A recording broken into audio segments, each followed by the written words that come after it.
nous avons le plaisir de recevoir parmi nous aujourd'hui M. Charles Giuseppi, qui est politologue, qui est fonctionnaire local au niveau de l'ambassade du Venezuela en France, et qui va donc intervenir sur la personne de Chavez, sur sa politique, sur le phénomène d'internationalisation de ce processus révolutionnaire qu'a été l'action de Chavez. Et donc, et ce sera interactif. Il vous demandera d'intervenir au fur et à mesure, de poser des questions. Et voilà. Donc, je vous en prie. Merci. Bonjour à vous tous. Merci de m'accueillir ici dans votre salle. Donc, j'essayerai de vous expliquer toutes les idées et de vous répondre à vos questions. Je vous remarque aussi que je ne parle pas très bien français. Donc, on essaye de... No habla espagnol. Espagnol, oui, un petit peu. Si vous voulez, si vous proposez de faire un débat ouvert, ou vous préférez que j'explique un petit peu qu'est-ce que c'est Hugo Chavez, comment c'était passé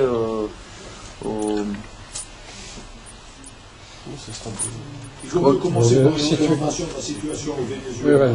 L'actuelle. L'actuelle présentation, qu'est-ce qui se passe, quels sont les enjeux.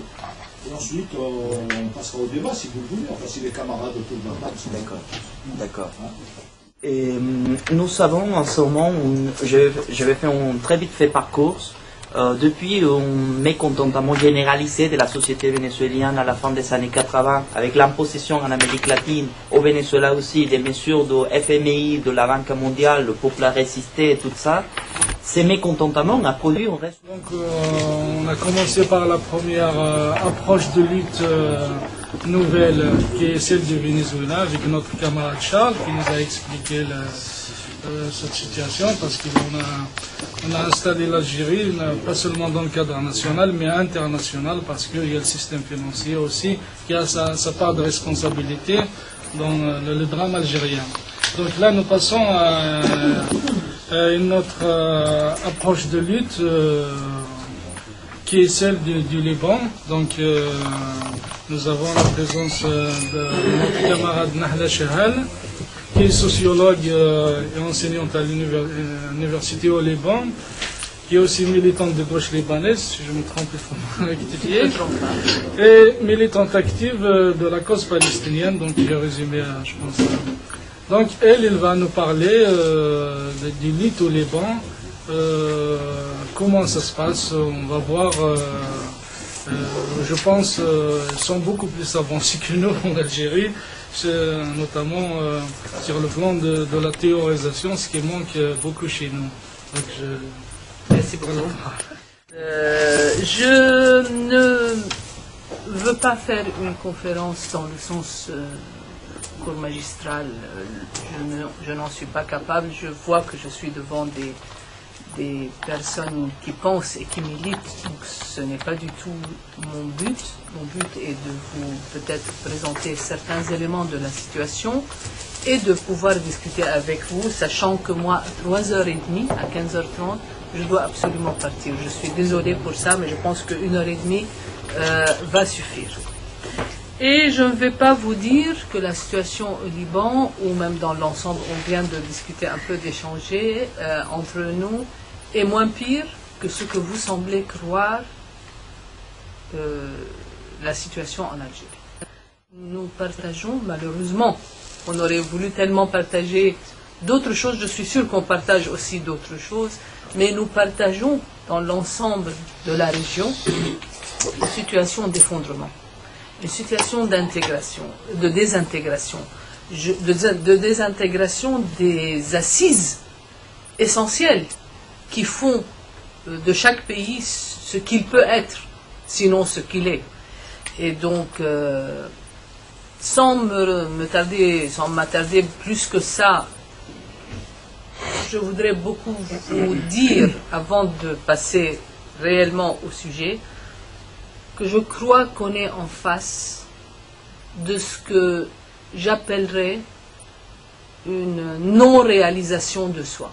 C'est-à-dire que cette nation, qui n'est pas uniquement la nation arabe, mais qui est cette partie du monde qui a ensemble une histoire commune et qui est forgée d'un cadre, je dirais, psychologique, culturel, de savoir et d'histoire qui est commun, et donc qui a des raisons de se croire une nation.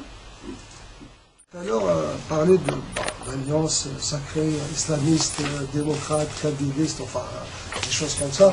Mais je pense, il me semble qu'on est encore figé dans une configuration qui remonte à 90. Et c'est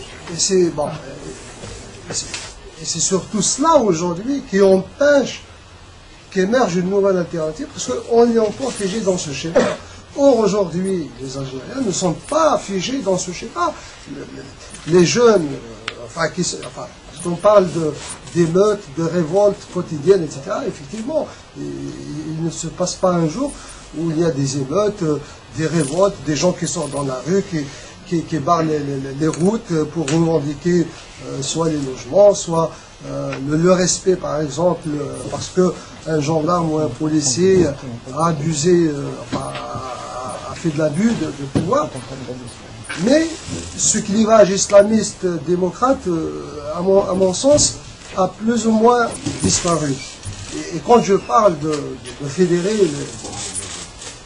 les énergies, etc., dans mon esprit, c'est que fédérer les gens qui ont intérêt au changement, les gens qui ont un intérêt à ce que les choses changent.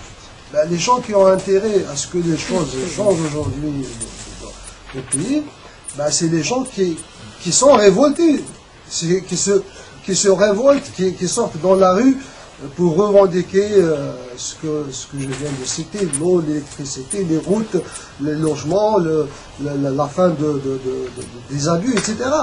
Et ces gens-là, c'est qui? Ce n'est pas les gens qui sont au gouvernement, ce n'est pas les gens qui sont protégés par ce gouvernement, ce n'est pas les affairistes véreux, ben, c'est le petit peuple, c'est les chômeurs, les étudiants qui n'arrivent pas à terminer leurs études. C'est les pères de famille qui travaillent peut-être au SMIC, pas plus que le SMIC algérien, je ne parle pas du SMIC d'ici. Donc, ce changement ne peut venir que de ces gens-là. Donc aujourd'hui, quand on me parle d'islamiste ou de démocrate, moi je pense que c'est un clivage qui est dépassé et qui n'a pas lieu d'être.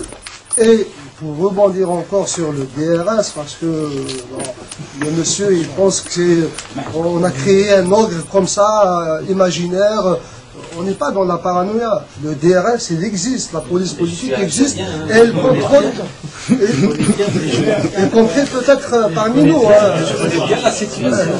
Donc, je connais bien la situation. Elle contrôle, que le DRS n'existe pas. Elle contrôle le pays, pas pour seulement son intérêt, mais elle le contrôle aussi, parce que c'est pour l'intérêt d'une couche sociale dominante.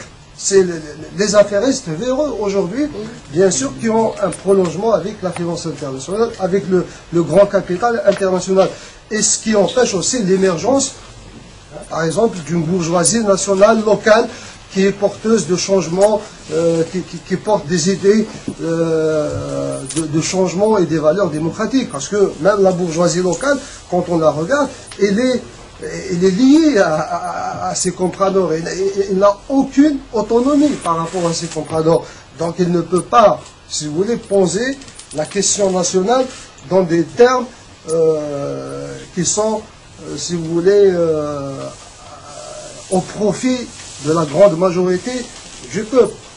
Donc, bref, en résumé, le changement ne peut venir que des gens qui ont intérêt à ce que les choses changent, et bien sûr que le changement soit profitable à ces gens-là. Les gens ne vont pas venir avec nous pour nos beaux yeux, parce qu'on a de beaux yeux peut-être, on a... non, c'est pas cela, où on tient de beaux discours. Les gens, ils vont venir avec nous parce que demain, ils vont s'apercevoir qu'il y aura des changements qui vont leur profiter, que ce soit dans l'éducation, dans la santé, etc., etc. Sinon, ils ne vont pas venir avec nous, ils vont rester avec le RND. Bah, voilà, excuse-moi, tu m'as interpellé juste sur quelque chose, sur Kabylie, il m'a juste interpellé, je réponds en 2 secondes. Ah non, je ne suis pas tout ça, interpellé, non. ce que je dis, moi, c'est de dépasser justement ces clivages-là, c'est pas d'en rester, parce que c'est le constat d'échec qui vient de ça. Du fait que, voilà.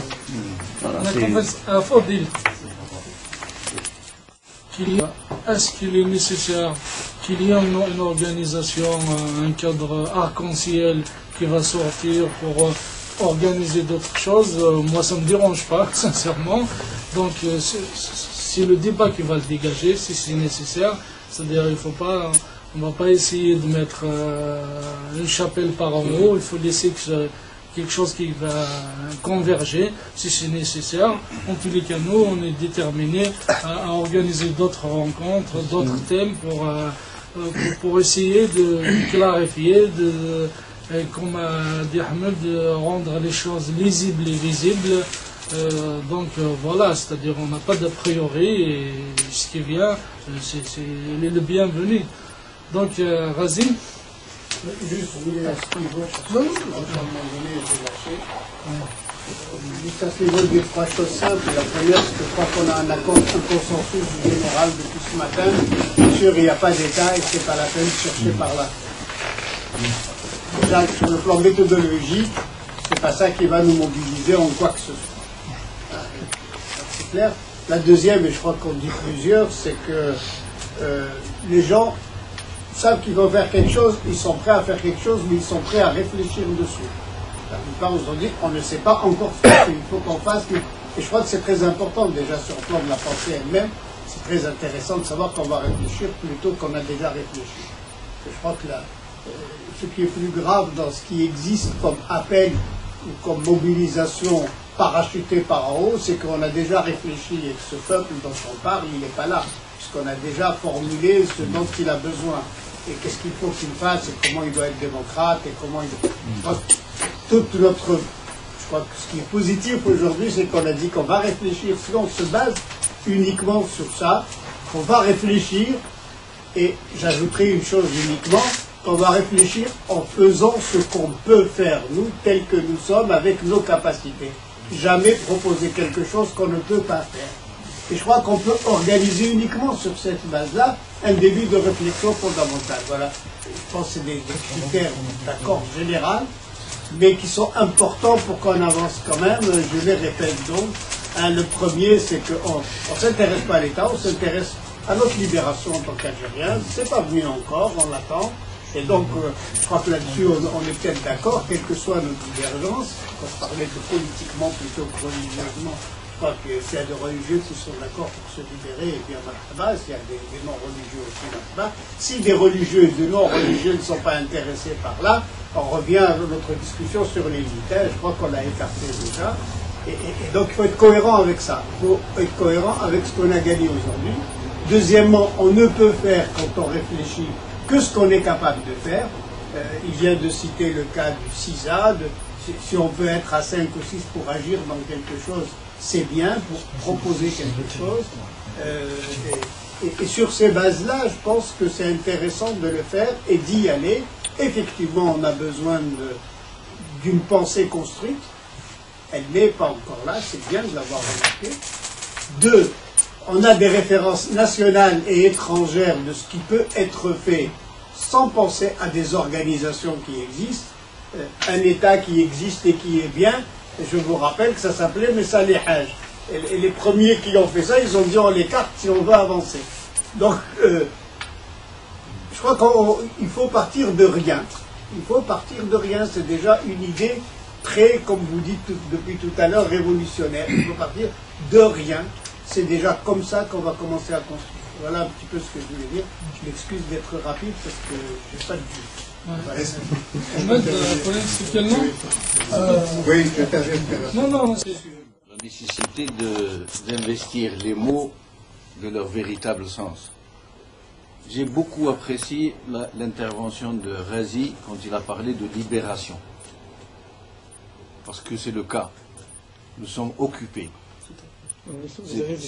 C'est un néocolonialisme, un colonialisme de l'intérieur. C'est une libération dont il est question en fait, et donc d'un mouvement de libération qui doit se mettre en branle. Il faut bien comprendre une chose, il faut faire un état des lieux avant qu'on puisse discuter des voies et moyens pour parvenir à ce qu'on veut. Ce système, c'est des statistiques fiables, crédibles, sont quasiment officielles, hein, est l'un des États policiers les plus étoffés en effectif du monde par rapport au nombre d'habitants. Et les listes d'attente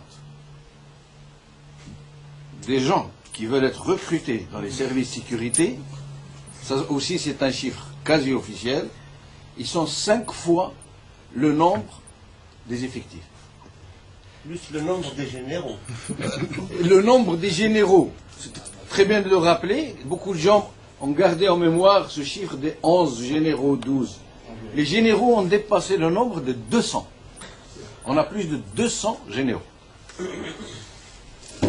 Et il se passe la chose suivante, très simple, c'est que ce système a réussi l'exploit de casser toutes les possibilités que pourraient avoir les Algériens pour se rallier à une cause donnée.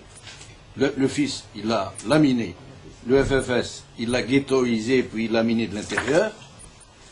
Les autres partis, il les a intéressés. Ils mangent à la même mangeoire, ils boivent au même abreuvoir. C'est des copains coquins. Et ils ne laissent aucune possibilité à des gens comme nous qui aujourd'hui voulons faire changer les choses de pouvoir prendre une quelconque initiative. Il n'y a rien. Les médias sont cernés. Les gens qui ont de l'argent qui pourraient éventuellement financer une télévision qui pourrait être une panacée, en l'occurrence. Tous les gens qui ont de l'argent sont du côté du régime. Tous. Il n'y en a pas un seul qui soit un opposant. Je peux le dire en toute assurance sans craindre d'être injuste. Il n'y a pas un seul Algérien fortuné qui pourrait venir demain dire « je finance une télévision privée » qui émette à partir de l'étranger. Qu'est-ce qui nous reste comme alternative? En fait, on n'a pas le choix. On n'a pas le choix, parce que ce régime, il faut qu'on le chasse. On n'a pas d'autre choix. Mais pour le chasser, il faut qu'il y ait une union sacrée. Moi, je le répète, moi, je ne suis pas islamiste du tout. Quoique je me suis fait étiqueter islamiste dans tous les forums, Jija, Saint-Méry, il en connaît un bout. Je ne suis pas islamiste, d'ailleurs tout à l'heure on va aller prendre l'apéro à Ahmed ou Ahmed. Mais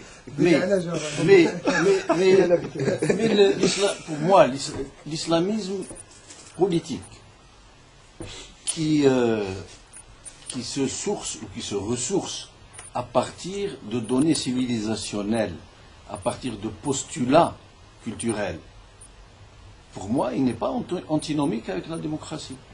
On dit bien démocratie chrétienne. Et Dieu sait que les premiers chrétiens, les femmes portaient le voile. Le voile était d'obligation canonique. La barbe était d'obligation canonique chez les chrétiens. Moi j'ai retrouvé un texte de Saint Cyprien qui dit « Regardez ces mécréants qui osent tailler leur barbe ».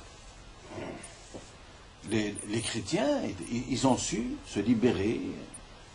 C'est un long processus de certains effets que je qualifierais de secondaires de la religion, qui sont tout à fait accessoires. Il nous faut parcourir notre propre processus. On n'a pas importé la laïcité en l'État alors qu'on n'a pas vécu le processus. Et si les islamistes s'engagent à respecter l'alternance au pouvoir, à respecter les libertés individuelles, les droits de l'homme universellement reconnus, je ne vois pas pourquoi je ne m'allierai pas avec l'islamiste contre l'ogre qui est en train de bouffer toute la famille. et a fortiori on a d'autant moins le choix que nous sommes arrivés à une situation où c'est devenu, c'est une impasse. C'est une impasse.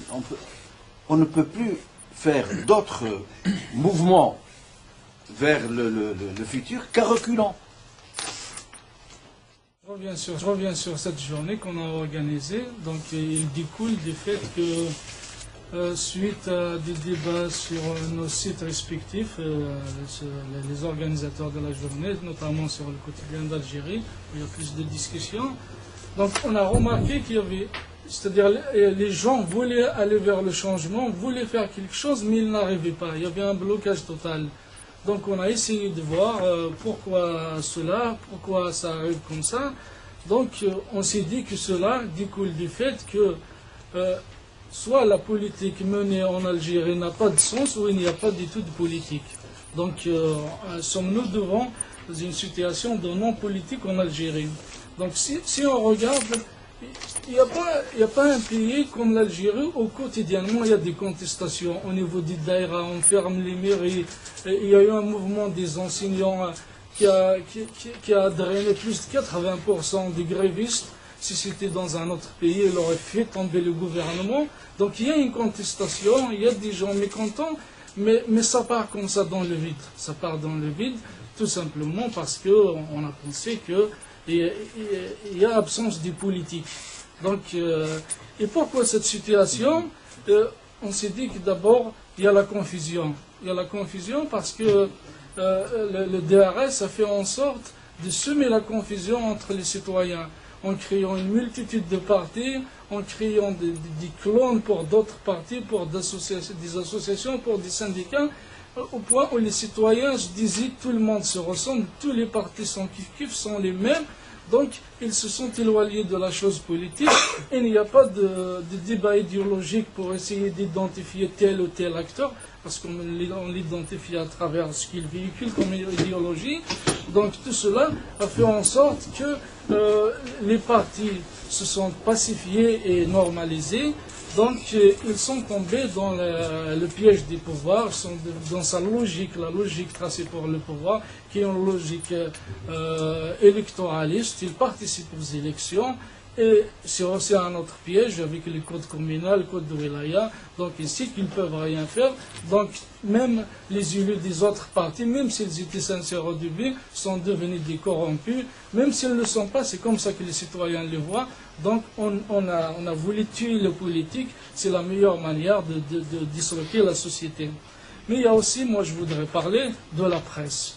La presse... il a joué un rôle entier dans ce drame que vit l'Algérie. Parce que c'est elle qui décidait qui va parler, qui ne va pas parler. C'est elle qui décidait qui est démocrate, qui ne l'est pas. C'est elle qui décide à qui donner la parole et à qui ne pas le donner. C'est-à-dire, il s'est substitué même au parti et de parler, donc de manière à ajouter dans la confusion. Et il est allé même plus loin jusqu'à prendre la place de l'appareil judiciaire, à décider qui est terroriste, qui ne l'est pas, qui est accusé, qui ne l'est pas, combien il sera condamné. Donc, c'est un exemple que je connais très bien, qui est l'affaire Matoub.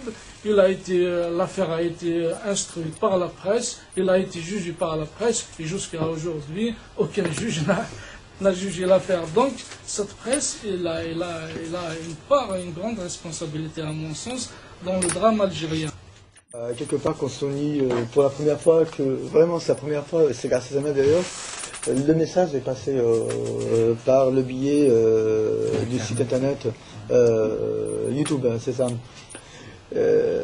J'aime bien vraiment vos discours. Hein. Quelque part, le révolutionnaire, oui, on a envie de faire quelque chose, on a envie d'instaurer au moins un État démocratique avec une vision d'ici 50 ans, avec un processus et tout ça. Oui, je suis tout à fait d'accord avec vous.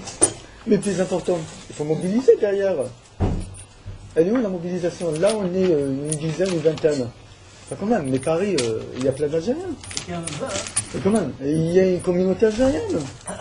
Non, mais est-ce que c'est la première fois qu'on se réunit après, on se réunit après, on se revoit plus? Là, je ne serais pas d'accord. Enfin, nous, on est beaucoup plus effectivement dans l'action. Qui veut dire, c'est d'instaurer à Paris, enfin, pourquoi pas, il faut que ça soit vraiment formalisé. Il faut que tout le monde soit au courant. Et à ce moment-là, il faut une mobilisation derrière. Qu'est-ce qu'il faut faire? C'est qu'à Paris, il faut qu'il y ait effectivement un groupe ou un réseau mobilisé. Un peu partout. Oui, un CELU un peu partout. C'est pour ça qu'on a dit tout à l'heure, parce que j'ai l'impression qu'on ne m'a pas écouté. Non, mais c'est important. Une réflexion autour de quelque chose que plusieurs d'entre vous ont dit sur le fait, et là je vous rejoins, d'accepter tout le monde, quelle que soit la tendance, les opinions politiques et religieuses, avec un seul but, renverser ce qui n'est pas un État actuellement en Algérie.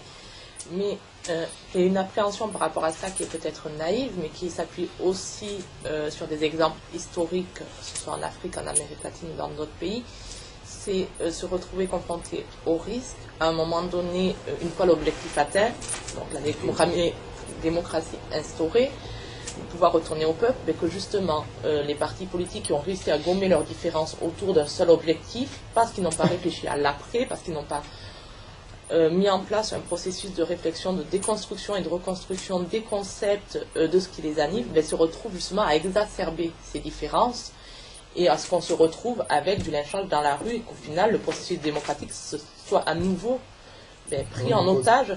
C'est ce que Fanon avait conseillé et justement critiqué dans les partis de l'indépendance, c'est ce qu'on a vu dans beaucoup de pays, et même en Algérie, ça a été un des problèmes qui a été posé. C'est pour ça qu'il faut une vision sur 50 ans. Voilà, que les gens sachent et qu'on puisse non, il ne faut pas commenter les autres, comme ça on va... Voilà. Les exemples islamistes, malheureusement, dans les exemples qu'on a cités qui pourraient être des pistes, aussi bien le Venezuela, bon c'est vrai qu'on n'imagine pas un Hugo Chavez chez les héros algériens, on n'a pas ce tour-là de ce modèle dans le corps de l'armée, et du côté des islamistes aussi bien ce que Nala très brillamment nous a exposé, les forces progressistes, est-ce qu'elles ont une capacité à ne pas perdre leur identité, à être phagocytées par rapport aux propositions d'alliance avec les islamistes? Ça me paraît un défi, enfin c'est intéressant d'en discuter.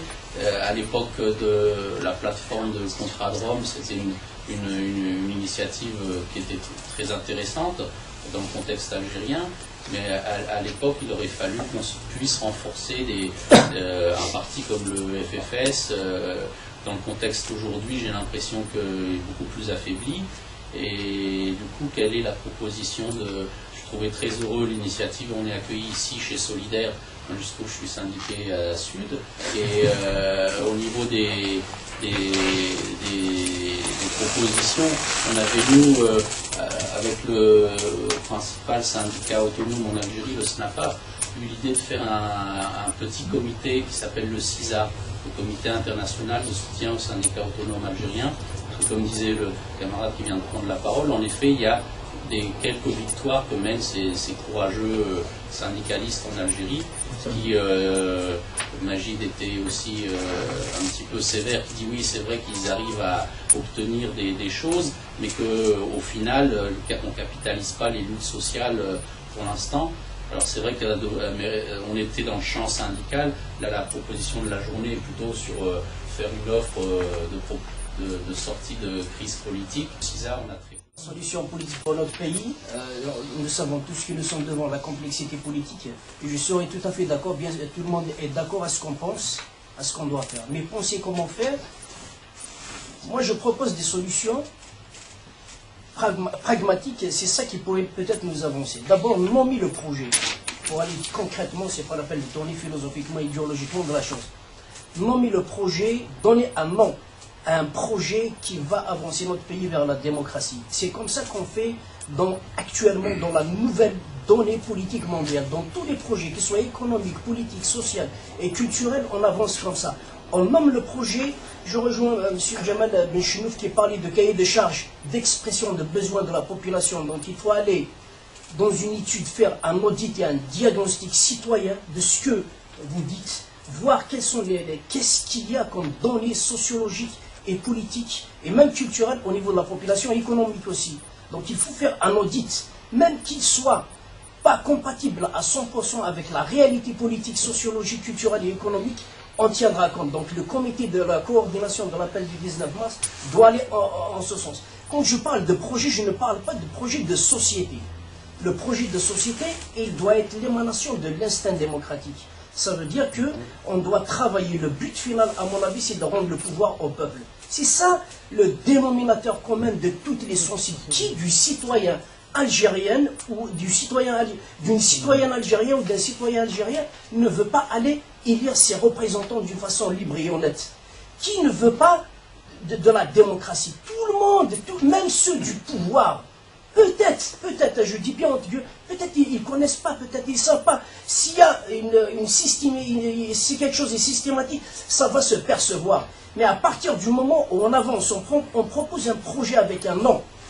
Le nom, il doit être étudié d'une manière à ce qu'il y ait, d'une façon marketing aussi. Je ne suis pas spécialiste dans le design, mais dans la politique du marketing, il faut des spécialistes dans ce sens, de donner un nom qui doit être vraiment captif, pour que la population algérienne, dès qu'elle entend, voilà, il sous-entend qu'il y a une avancée démocratique. 1, 2, 3. Vive l'Algérie. Et du coup, bien sûr, à mon avis, dans le projet, si on détaille, on va aller au fond du fond, comme disait la dame tout à l'heure, il faut bien que, comme disait notre ami aussi, dans 50 ans, on doit prévoir quelle Algérie voulons-nous, quelle architecture de la démocratie algérienne. On est bien en France, on vit dans gauche-droite, et dans la gauche, on trouve des différentes sensibilités politiques, tout comme la droite. Il y a des différentes sensibilités politiques aussi. L'Algérie possède ça. On ne le connaît pas, je ne le connais pas. On n'a pas les outils nécessaires, les moyens nécessaires pour aller au fond de la problématique politique algérienne. Il faut aller dans ce sens. Il faut, et surtout, la chose essentielle, parce que moi, c'est ce que il ne faut pas agir en faisant abstraction. Il ne faut pas prendre une mouche pour un rien. Dire que le FFS n'a rien fait pour l'Algérie, moi je pense, c'est une grave erreur. Le FFS est un grand parti. C'est un parti. Moi-même, je suis militant du FFS. Ce que je vous dis actuellement, je suis formé dans le FFS. J'ai fait Majid dans ce qu'on est. On a fait des universités d'été dans le FFS. C'est lui qui nous a formés. C'est pas vrai. C'est pas vrai que quiconque va vous dire que le FFS n'a rien fait. Autant d'autres partis politiques. Il faut intégrer toutes les compétences politiques. Il faut que ces 6 études de ce projet, il va y avoir, il faut que le cercle de réflexion, le think tank, comme disait notre ami, doit aller vers un dialogue serein, sans arrière-pensée politique. Il faut aller, une seule arrière-pensée politique, c'est de rendre le pouvoir au peuple. Et rendre le pouvoir au peuple, on sait tous ce qui va devancer après. Il y a les règles, le réflexe démocratique qui va s'instruire. Il y a la représentation politique nationale qui va émerger. C'est à elle de dessiner la loi mère fondamentale, en particulier la constituante. Donc on n'a pas à exclure quiconque. Mais on ne doit pas stigmatiser. Le FFS n'a pas pu peut-être faire des choses parce qu'il n'a pas les moyens. Il y a des militants comme moi, des militants comme vous, comme nous tous, comme toutes les citoyennes et les citoyens. Peut-être qu'ils n'ont pas les moyens. Le blocage qu'a instruit le système a grippé la société politique. Donc c'est de concevoir, du moins théoriquement, une Algérie de demain. Ça c'est très très important pour qu'il y ait, comme disait Majid et Ahmed Kassi, avoir une visibilité. Parce que le citoyen algérien, comme disait le docteur Hidossi tout à l'heure, le citoyen n'est pas informé. Moi-même, avant, j'assistais peut-être à l'époque où on était jeune, quand j'écoute peut-être les articles de M. Jamel Benchinouf, il parle d'idéologie, du communisme. Je dis, c'est quoi ça? Il est malade celui-là. Maintenant, quand on prend de l'âge, on s'est formé, on est passé par une mécanique de formation, on comprend les choses. Et maintenant, quand on me parle, vous voyez, quand il y a une évolution sociétale et de l'individu en lui-même, il s'est formé, il s'est forgé des idées, il s'est forgé même une tendance politique, vous imaginez. Donc il faut un travail de formation de ce sens, et pour que le citoyen soit formé, il faut qu'il soit bien informé, avec un projet visible.